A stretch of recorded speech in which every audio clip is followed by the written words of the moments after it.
मित्रों नमस्कार। जैसा कि आपको ज्ञात है कि हम लोग भूगोल के 50,000 प्रश्नों की श्रृंखला के अंतर्गत समुद्र विज्ञान के लगभग 450 प्रश्नों का अध्ययन कर रहे हैं। इसके पहले वीडियो में हम लोग 50 प्रश्न लगभग अध्ययन किए थे। उसके आगे 50 प्रश्न आज हम लोग इस वीडियो में अध्ययन करेंगे। ये सभी प्रश्न यूथ कंपटीशन की जो बुक है उसमें दिए गए हैं, जिसमें लगभग 13,500 प्रश्न हैं, तो उनको हम लोग सॉल्व कर रहे हैं। और ये पुस्तक बहुत ही अच्छी है, आप इसे ले सकते हैं। इसमें थोड़ा-सा यही गड़बड़ है कि कुछ प्रश्नों के उत्तर गलत दिए गए हैं, तो हम लोग जब इसको अध्ययन करेंगे तो उसमें जो सही होगा उत्तर उसको देखेंगे और चार्ट, मैप और इससे जो है हम लोग इसकी व्याख्या भी करेंगे। तो आज का प्रश्न है, एल्यूशियन तथा मेरियाना खाइयों का निर्माण हुआ है। देखिए, जो ट्रेंच होती है उसका निर्माण कैसे होता है? प्लेट टेक्टोनिक सिद्धांत में जब जो है दो प्लेटें एक दूसरे से टकराती हैं तो जो भारी वाली प्लेट होती है वो नीचे जो है क्षेपित हो जाती है। तो ये जो क्षेत्र है यहाँ पे ट्रेंच का निर्माण होता है। तो ये जो प्रश्न पूछा जा रहा है कि खाइयों का निर्माण कैसे हुआ, तो किसके जो होगा, अभिसारी प्लेट के सहारे। ये दोनों एक दूसरे के तरफ जो प्लेट आती हैं उन्हें अभिसारी प्लेट कहते हैं। आप लोगों ने प्लेट टेक्टोनिक में पढ़ा होगा। अब अगला प्रश्न है, निम्नलिखित कथनों का परीक्षण करें तथा नीचे दिए गए कूट का प्रयोग करते हुए सही उत्तर का चयन करें। एटाल एटाल प्रवाल भित्ति वलयाकार द्वीप है, तो ये सही है। चौरस शिखर युक्त ज्वालामुखी जलमग्न द्वीप जो है गुएट कहलाते हैं, ये भी सही है। और महासागरों में मग्न ढालों का औसत ढाल ये 10 डिग्री दिए हैं, ये गलत है। ये लगभग 2 से 5 या 4-5 के आसपास औसत जो है होता है ढाल। ये 10 डिग्री नहीं होता, यही गलत है। तो ये ए और बी जो है सही है इसमें, यही जो है ये व्याख्या भी दिए हैं। अब अगला है, देखिए ये बार बार प्रश्न आ चुका है, डॉल्फिन, स्कोशिया, सेंट पॉल, अल्बर्ट्रास। अल्बर्ट्रास जो है ये जो है प्रशांत महासागर का जो है पठार है और कटक है। सेंट पॉल आपका हिंद महासागर है, ये काफ़ी महत्वपूर्ण है। और डॉल्फिन जो है क्या है, वो जो हमने इसके पहले वीडियो में बताया था कि जो ब्राज़ील के पास जो है ये यहाँ पे ये जो है डॉल्फिन है, यहाँ पे पीछे बताया था मैंने। तो ये डॉल्फिन हो जाएगा कहाँ पे? आंध्र महासागर में। तो अटलांटिक, उत्तरी अटलांटिक महासागर इसका आंसर हो जाएगा। डॉल्फिन उत्तरी अटलांटिक महासागर हो जाएगा। स्कोशिया दक्षिणी अटलांटिक महासागर हो जाएगा। सेंट पॉल दक्षिण हिंद महासागर हो जाएगा। और अल्बर्ट्रास जो है ये प्रशांत महासागर हो जाएगा दक्षिणी। एटाल की आकृति वृत्ताकार होती है, ये कथन है। और जो है तर्क क्या दिए गए हैं कि प्रवाल भित्ति का निर्माण 1280 मीटर तक की गहराई तक पाया जाना प्लेट टेक्टोनिक सिद्धांत को दर्शाता है। तो ये दोनों कथन जो है, देखिए वृत्ताकार तो होता है और प्रवाल भित्ति का जो है ये होता तो है, दोनों सही है, लेकिन एटाल की आकृति वृत्ताकार होती है, इसकी व्याख्या ये नहीं कर रहा है। तो 56 का जो है आंसर हो जाएगा, जो दोनों सही है लेकिन व्याख्या नहीं कर रहा है, इसका आंसर हो जाएगा बी। देखिए कई जगह क्वेश्चन ये पूछा गया है। देखिए एटाल की आकृति वृत्ताकार होती है, प्रशांत महासागर में हवाईयन द्वीप के समीप विकनी एटाल, फिजी एटाल, कैरोलाइन द्वीप समूह, कुक एटाल, एलिस द्वीप समूह, ये सब जो है एटाल यहाँ पाए जाते हैं। सेंट पॉल कटक जो है, देखिए ये बहुत महत्वपूर्ण है, ये हिंद महासागर में है, इसका क्रम भी पूछा था, चैगोस और ये सब। सेंट पॉल कौन कौन से कटक हैं, उत्तर से दक्षिण क्रम में पूछा था यूजीसी में, तो ये इसको आप लोग देख लीजिएगा मैप में, ये फिर वही क्वेश्चन पूछा जा रहा है। सेंट पॉल कटक हिंद महासागर में स्थित है। हिंद महासागर में स्थित अन्य कटक हैं लक्षद्वीप, चौगोस और 90 पूर्वी कटक, प्रिंस एडवर्ड कटक, ये सब पूरे हैं। सामरिक अवस्थिति को रखने वाला जिब्राल्टर जल संधि जो है, ये तो बहुत आसान क्वेश्चन। जिब्राल्टर जो है ये है, जिब्राल्टर ये मेडिटेरियन सी और ये अटलांटिक सागर को जो है जोड़ता है यहाँ पे, ये हो गया। अब जो है इसका आंसर हो जाएगा बी। प्रकाशीय क्षेत्र की गहराई के बीच कितने होता है? तो ये 200 मीटर तक प्रकाशीय क्षेत्र की गहराई होती है, इसको आप लोग याद कर लीजिए, 200 मीटर। 200 मीटर, ये महत्वपूर्ण है बहुत। प्रकाशीय क्षेत्र की गहराई 200 मीटर तक पाई जाती है। इसकी गहराई तथा वनस्पति प्रवाल आदि पाए जाते हैं। इस मंडल को नेरेटिक मंडल भी कहा जाता है। निम्न से किस सिंधु पंख का निक्षेप अटलांटिक महासागर में सर्वाधिक है? तो अटलांटिक महासागर में जो सर्वाधिक जो निक्षेप होता है वो होता है ये ग्लोबोजिरीना जो है, ग्लोबोजिरीना जो है होता है। और जैसे जो जैविक होता है उसमें दो होता है, एक होता है जो जैसे हमने पिछले उसमें बताया था, आप यहाँ पे देख सकते हैं, पीछे एक बार इसकी व्याख्या कर लेते हैं क्योंकि ये बार बार क्वेश्चन ये जो है पूछा जाता है। तो इसको एक बार हम पुनः जो है देख लेते हैं क्योंकि अभी ये प्रश्न पूछा जाएगा। ये देखिए पिछले जब हम लोग हल कर रहे थे तो इसको हमने देखा था कि महासागरीय निक्षेप जो है स्थलीय निक्षेप या भूमि निक्षेप होता है, ज्वालामुखीय होता है, जैविक निक्षेप और अजैविक।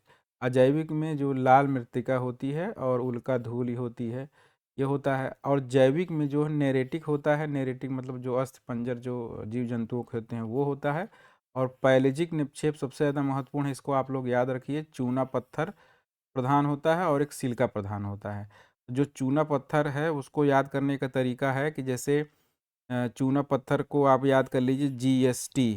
जीएसटी क्या हुआ, जीएसटी जब लागू हुआ तो व्यापारियों को जो है हानि हुई, मानते हैं कि जी है उनको चूना लग गया। तो जीएसटी किससे संबंधित हो गया, जीएसटी हो गया, जीएसटी चूने से हो गया। तो जी जो है ग्लोबोरिजिना हो गया और एस को छोड़ दीजिए और टी हो गया टेरोपॉड। तो दो आपका तैयार हो गया जीटी। और सिलिका जो है, सिलिका मान लीजिए जैसे डॉक्टर इस्तेमाल करते हैं प्लास्टर ये सब जो लगाते हैं तो डीआर कर लीजिए, डीआर याद कर लीजिए तो ये हो जाएगा डायटम और रेडियो जेरेलिना। तो अभी जो ग्लोबोरिजिना जो पूछा गया था वो क्या है, वो चूना प्रधान है, जीएसटी। जीएसटी और डॉक्टर याद रखिए। अब प्रश्न संख्या कौन सा था हमारा, ये जो है अटलांटिक महासागर में जो निक्षेप है वो क्या है, ग्लोबोजिरीना। जी मतलब चूना प्रधान है ये। अब पैलेजिक जमाव के पदार्थ होते हैं तो अभी आपने देखा कि जो पैलेजिक जमाव होता है वो शैवाल से होता है। ये बहुत ही महत्वपूर्ण है, आप लोग याद रखिए। जो जो पैलेजिक जमाव होता है वो शैवाल होते हैं, वो जैविक होता है। जैसे पैलेजिक निक्षेप के अंतर्गत गहरे सागर में उपस्थित शैवाल के अवशेषों को सम्मिलित किया जाता है जो पंख या मड के रूप में पाए जाते हैं, इन्हें उज कहा जाता है। चूना तथा सिलिका की मात्रा के आधार पर इन्हें दो भागों में बांटा जाता है, एक चूना प्रधान और एक सिलिका प्रधान। चूना प्रधान में हमने अभी जब चर्चा किया जीएसटी, और सिलिका में डीआर डॉक्टर। जी में से ग्लोबोजिरिना याद करिए और एस को छोड़ दीजिए और टी से टेरोपॉड याद करिए, डी से और डी आर जो है याद कर लीजिए, डी आर डायटम और रेडियो जेलेरिना। देखिए इसमें सिलिका उज कौन से हैं, सिलिका कौन सा हो जाएगा, डी आर, ये हो जाएगा बी डी, आंसर इसका हो जाएगा। तुरंत ही देखिए आपका आंसर भी सही हो गया है। इस तरह याद करते हैं तो हम लोगों को तुरंत तैयार भी हो जाता है। अब ये सब देखिए जो है व्याख्या दिया गया है, महासागरीय नितल पर अवसाद को जमाव को महासागरीय निक्षेप कहते हैं, सब हम लोग पढ़ ही चुके हैं। डायटम उज जो होता है उसमें अत्यंत सूक्ष्म पौधों के अवशेष होते हैं जो मृतिका का अंश होता है, सिलिका का अंश अधिक पाया जाता है। सिलिका बताया था कि डी आर होता है, डॉक्टर डी आर। और रेडियो जिरेना में क्या क्या होता है, इसमें सिलिका का अंश अधिक तथा कैल्शियम कार्बोनेट और गहराई चूने का अंश घटता जाता है। यह उच्च उष्णकटिबंधीय महासागरों में 2000 से 500 फैथम की गहराई तक पाया जाता है। अब अगला क्वेश्चन देखते हैं, सर्वाधिक विस्तृत महासागरीय पंख निक्षेप कौन सा है। तो सबसे अधिक जो आंध्र महासागर में पाया जाता है वही है सबसे अधिक, ग्लोबोजिरीना, ग्लोबोजिरीना जीएसटी वाला, चूना प्रधान और सिलिका प्रधान। अब 63 के बाद 64 क्वेश्चन देखते हैं।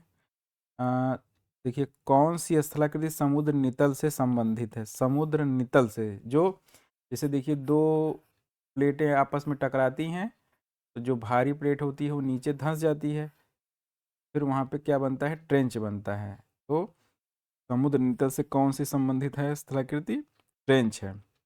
स्कैरी, मियांडर, स्टैक, ये सब क्या है? स्थल पे जो है स्थलाकृति हैं। जो समुद्र नितल में बनती है वो ट्रेंच होती है। मरियाना ट्रेंच जो है 11,022 मीटर इसकी गहराई है। यह विश्व का सबसे गहरा गर्त है जो प्रशांत महासागर में स्थित है। बेलापवर्ती निक्षेप में शैवाल काई से निकलते पदार्थ होते हैं। अधिकांश तरल पंख के रूप में होते हैं, जिसे कहते हैं, ये देखिए उज के बारे में पूछ रहे हैं जो अभी हम लोगों ने व्याख्या किया। पैलेजिक निक्षेप ये उज होते हैं। बी हो जाएगा इसका आंसर। अब देखिए ये गर्त के बारे में फिर से वही पूछ रहे हैं, जैसे इसको हम लोग हल कर चुके हैं। सुंडा गर्त जो है कहाँ पे है? ये हिंद महासागर में है। मैरियाना जो है ये आंध्र महासागर प्रशांत महासागर में हो जाएगा। प्यूर्टो रिको जो है आंध्र महासागर में हो जाएगा। और अटाकामा जो है अटाकामा दक्षिणी प्रशांत महासागर में हो जाएगा। देखिए दक्षिण प्रशांत महासागर में अटाकामा हो गया। प्यूर्टो रिको उत्तरी आंध्र महासागर में हो गया। मेरियाना जो है उत्तरी प्रशांत महासागर में हो गया। सुंडा हिंद महासागर में हो गया। मेरियाना हमेशा याद रखिए उत्तरी प्रशांत महासागर में है, क्योंकि ये सबसे गहरी गर्त है। तो ये कभी कभी जो ऑप्शन पूछ लेते हैं वो दक्षिणी प्रशांत महासागर बोल देते हैं। उत्तरी प्रशांत महासागर में हमेशा याद रखिए मैरियाना। इस प्रकार के सागरीय निक्षेप महासागरीय तलों में सर्वाधिक क्षेत्र पर विस्तारित हैं। तो जैविक निक्षेप इसमें सबसे अधिक विस्तारित होते हैं। सबसे अधिक विस्तारित जो होते हैं जैविक होते हैं। जैविक निक्षेप में चूना प्रधान और सिलिका प्रधान, यही देखिए बार बार वही चीज़ बताए हैं। सबसे अधिक जो है किसके होते हैं? ये जैविक निक्षेप होते हैं।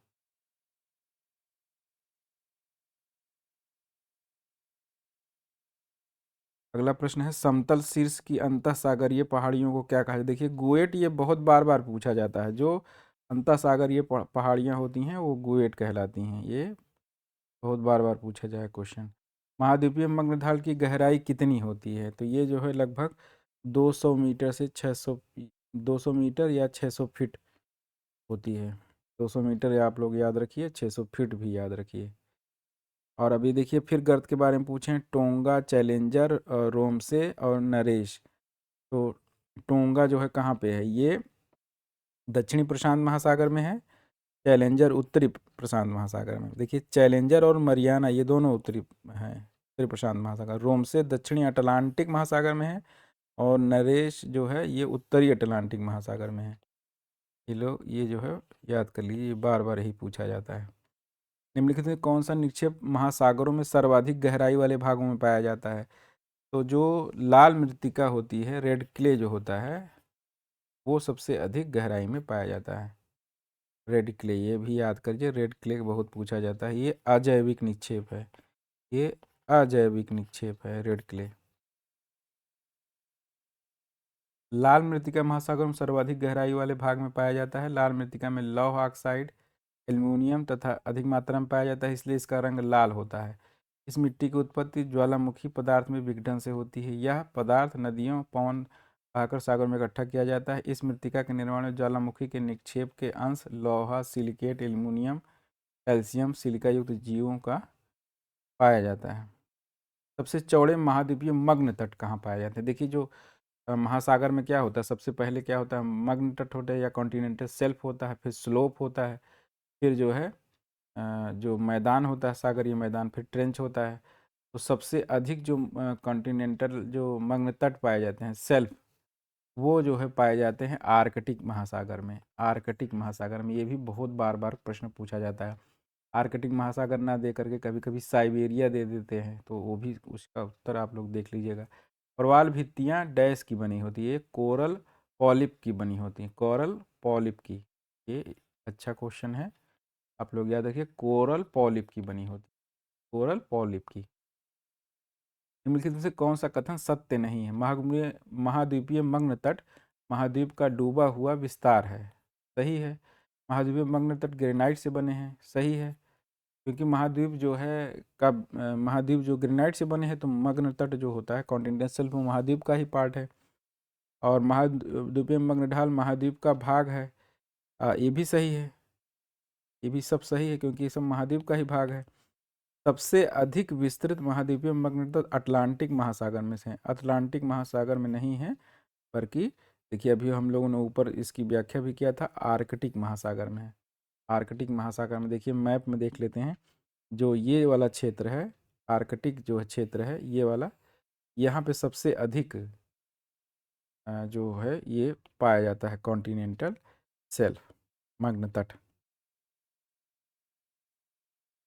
महासागरीय निक्षेपों में ग्लोबिजिरिना निक्षेप है। अभी हम लोगों ने बात करा GST, ये क्या है? ये जो है जैविक निक्षेप है। जैविक में भी जो चूना प्रधान है, चूना प्रधान है। 75 के बाद 76, एटाल सर्वाधिक संख्या में प्रशांत महासागर में पाए जाते हैं। ये भी अच्छा क्वेश्चन है, इसको याद कर लीजिए। एटाल सबसे अधिक कहाँ पाए जाते हैं? प्रशांत महासागर में। प्रशांत महासागर में सबसे अधिक एटाल पाया जाता है। देखिए 77वां क्वेश्चन है, तटीय प्रवाल भित्तियां स्थल की सीमा से सटी होती हैं, सही है। अवरोध प्रवाल भित्तियां स्थल से लैगून द्वारा पृथक होती हैं, ये भी सही है। Great Barrier Reef New South Wales के पूर्व में स्थित है। देखिए जो ऑस्ट्रेलिया का मैप है, ये जो है देखिए, तो ये जो ग्रेट बैरियर रीफ है, ये ग्रेट बैरियर रीफ है। यहाँ पे क्वींसलैंड है, ना कि जो है क्या पूछे हैं, ये साउथ वेल्स नहीं है। साउथ वेल्स यहाँ पे है और ये ग्रेट बैरियर रीफ यहाँ पे है। यहाँ साउथ वेल्स नहीं है बल्कि क्वींसलैंड है, यहाँ पे क्वींसलैंड है। तो इसलिए जो है ये कथन Great Barrier Reef New South Wales के पूर्व में स्थित है, ये कथन गलत हो जाएगा। और एटाल जो है मुद्रिका का आकार होता है, ये भी सही है। तो A, B और D जो है इसका आंसर हो जाएगा। महासागरीय तल के उच्चावच मंडलों का सर्वाधिक विस्तार है। उच्चावच मंडलों में सर्वाधिक विस्तारित भाग है, तो सर्वाधिक विस्तारित भाग है ये जो है सबसे अधिक जो होता है वो लगभग 76% जो है महासागरीय मैदान जो होता है वो होता है सबसे अधिक। निम्नलिखित में से कौन सा महासागरीय नितल का सर्वाधिक विस्तृत उच्च, देखिए फिर वही चीज पूछे हैं, ये क्वेश्चन कई बार आया है, इसके पहले भी आया है। निम्नलिखित कौन सा नैरेटिक पदार्थ होता है? नैरेटिक देखिए जैविक जो होता है दो होता है, एक नैरेटिक होता है और पैलेजिक होता है। तो नैरेटिक होता है, क्या होता है? ये जो सागरीय जीवों के अस्थिपंजर जो है होते हैं, ये इसका आंसर सी हो जाएगा। नैरेटिक ये होता है। और जो दूसरा होता है पैलेजिक, उसमें दो होते हैं, एक चूना प्रधान और एक सिलिका प्रधान। चूना प्रधान जो है क्या हो जाएगा? जीएसटी और सिलिका प्रधान DR हो जाएगा। उष्णकटिबंधीय क्षेत्रों में प्रवाल भित्तियां प्रमुखता से महासागरों के पूर्वी भाग में पाई जाती हैं। ये पूर्वी भाग में नहीं पाई जाती हैं बल्कि महाद्वीपों के पूर्वी भाग में पाए जाते हैं, महासागरों के नहीं होता है। तो ये कथन गलत हो गया, तो आपका आंसर जो है D सही हो गया। और वैसे ये भी उतना सही नहीं है, 18 से 20 नहीं जबकि 20 से 21 के आसपास जो टेम्परेचर होता है वो सबसे अधिक जो है अनुकूल होता है। इसका आंसर हालांकि जो है सही हो जाएगा, A असत्य है और R सत्य है।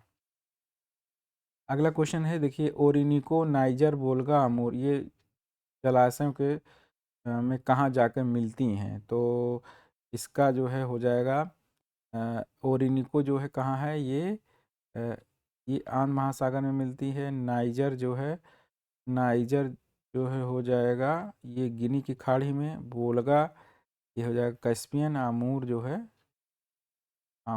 है ये प्रशांत महासागर में हो जाएगा। इसका आंसर C हो जाएगा। पिछली लैगूनों वाले लघु एटालों की श्रृंखला को क्या कहते हैं? देखिए बहुत महत्वपूर्ण प्रश्न है। छिछली लैगूनों वाले लघु एटालों की श्रृंखला जो होती है उसको फरोश बोलते हैं। फरोश, फरोश तो याद कर लीजिए, GDC जो है 2017 में प्रश्न पूछा गया है। अब देखिए, छिछली लैगूनों वाली लघु एटाल की श्रृंखला को फैरोस कहते हैं। घोड़े की नाल या मुद्रिका के आकार वाली प्रवाल भित्ति को एटाल कहा जाता है। यह अंडाकार रूप में, किंतु इसका कोई न कोई भाग खुला रहता है। इसके बीच लैगून होती है जिसकी गहराई 40 से 70 फैदम या 240 से 420 फीट होती है। तो ये सब इतना ज़्यादा डिटेल नहीं है कि जब एटाल द्वीप लाइन में उसे फैरोस तटीय भित्ति प्रवाल भित्ति कह रहे थे। जब एक लाइन में एटॉल का निर्माण हो जाता है, जैसे एटॉल ये होता है, जैसे ये है, ये यहाँ पे कोई पौधा निकला है, यहाँ जल भरा है, ये जो है एटाल हो गया। ऐसे ये जो श्रृंखला पाई जाती है उसको फैरोस तटीय बोलते हैं। अब देखिए निम्नलिखित में से कौन सा प्रवाल विरंजन का सबसे ज़्यादा जो है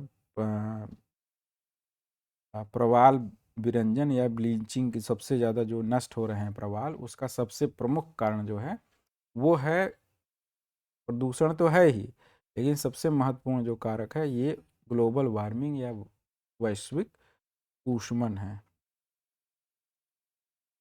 सपाट शिखर देखिए वाले समुद्री टीले कहा जाता है। देखिए वही चीज़ फिर आया है, जो समुद्र में जो समझिए पर्वत हैं जो उसे क्या बोलते हैं, गुएट बोलते हैं। सपाट शिखर वाले समुद्री टीले निमग्न द्वीप गुएट कहा जाता है। महासागर में गुएट महाद्वीपीय पर्वत श्रृंखलाओं की भांति हैं।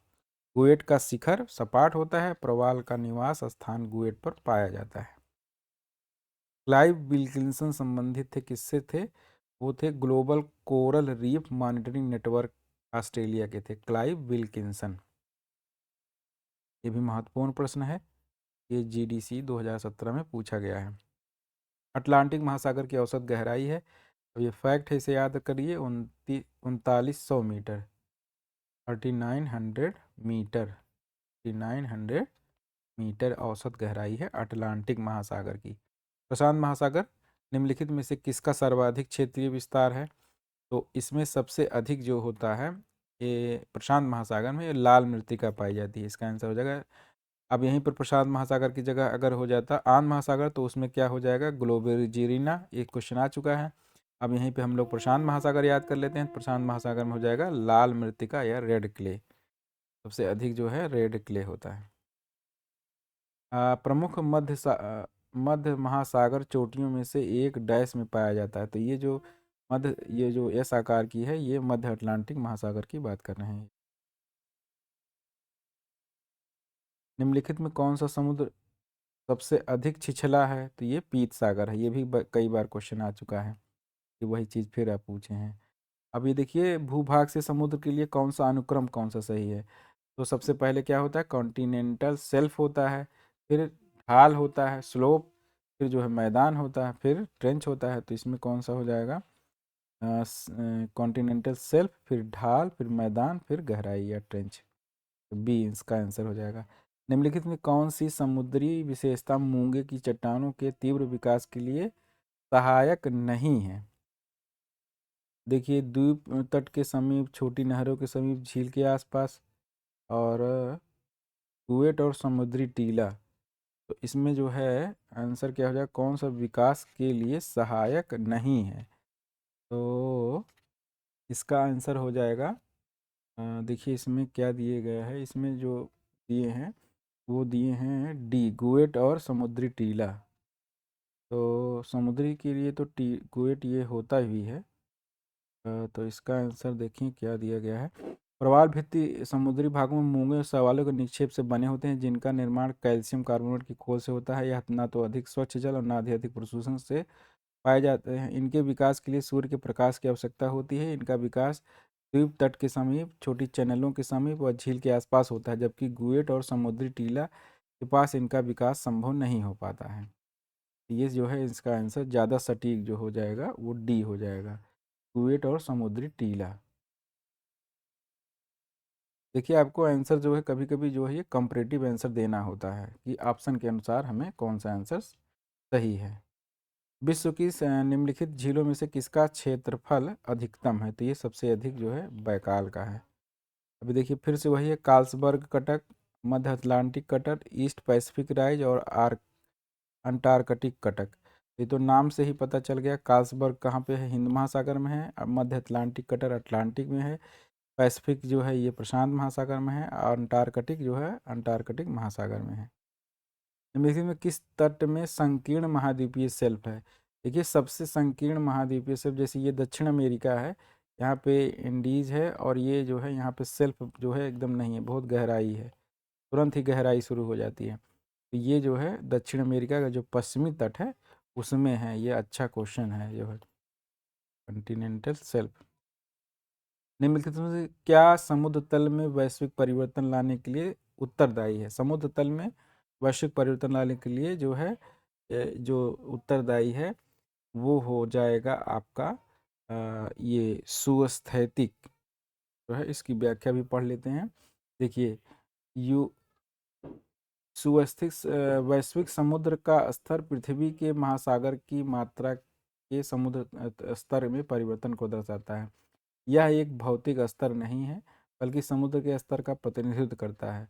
यदि महासागरों का समस्त जल एक ही बेसिन में समाहित हो तो यूस्टेटिक समुद्र तल स्थानीय सतहों के सापेक्ष नहीं है, क्योंकि सापेक्ष समुद्र का स्तर टेक्टोनिक्स, महाद्वीपीय वृद्धि, उपचर्म सहित कई कारकों पर निर्भर है। यूस्टैटिक समुद्र तल बाथ टब दृष्टिकोण का अनुसरण करता है। समुद्र तल के स्तर में बदलाव को यूस्टैटिक रूप में परिभाषित किया जाता है। ये यूस्टैटिक की बात कर रहे हैं। अब देखिए फिर से वही पूछा है। देखिए इसमें कुछ नया है, जैसे देख लेते हैं यहाँ पे सकोत्रा जो है कहाँ पे है, ये हिंद महासागर में है। और स्विट्जरबर्गेन है, ये आर्कटिक महासागर में है। मिड अटलांटिक ये तो सब पता ही है। कोकोज जो है कहाँ है, प्रशांत महासागर में है, ये याद करिए। ये देखिए अगला प्रश्न है, एक मैन अभिगमन ट्रांसपोर्ट निम्नलिखित में किससे संबंधित होता है। ये महासागर के ऊपरी भाग में होता है। एक मैन अभिगमन ट्रांसपोर्ट जो है महासागर के ऊपरी भाग में होता है। एक मैन परिवहन गति का सिद्धांत 1902 में दिया गया था। उनका मानना था कि महासागर संचलन के लिए हवाएं ऊर्जा का प्रमुख स्रोत है। महासागरीय धाराएं वायु के घर्षण द्वारा प्रभावित होती हैं। तो यह वायु 10 से 100 मीटर गहरे जल को गति प्रदान करती है। तो ये हो गया आपका प्रश्न संख्या 99। आंकड़ों का ऊर्ध्व और अधोत्थापन को निरूपित करने वाले सतह क्षेत्र अनुपात को दर्शाने वाले ग्राफ को। तो देखिए ये जो हिप्सोमेट्रिक ग्राफ होता है, उच्चावच जो दर्शाता है, उसी की ये बात कर रहे हैं। तो ये बहुत आसान क्वेश्चन है, बहुत सामान्य सी बात है। और हाँ, एक चीज़ और देख लीजिए, यहाँ पे महासागरों की औसत गहराई 3800 मीटर होती है और स्थल खंड की औसत ऊंचाई 840 मीटर होती है। 3800 मीटर गहराई औसत है समुद्र तल की, और 840 मीटर ऊंचाई जो है हमारी है जो स्थल खंड की। तो 840 याद रखिए औसत, और गहराई 3800 मीटर। 3800 लगभग 4000 मीटर, और लगभग 900 या 850 मीटर याद रखिए। तो इसी की जो उच्चावच है, जैसे ऊपर से लेकर के नीचे तक जो कहाँ ऊंचा नीचा है, इस अगर पॉइंट को दर्शा दिया जाएगा तो उसी को जो है प्रदर्शन जो हो जाएगा उच्चदर्शी वक्र या हिप्सोमेट्रिक वक्र उसे कहते हैं। अब 100 क्वेश्चन हो गया है इसमें, और अब जो है हम लोग तेज़ी से करके ये जो है 1-2 वीडियो में समुद्र विज्ञान का जो ये प्रश्न दिया गया है उसे समाप्त कर लेंगे। इस वीडियो में इतना ही।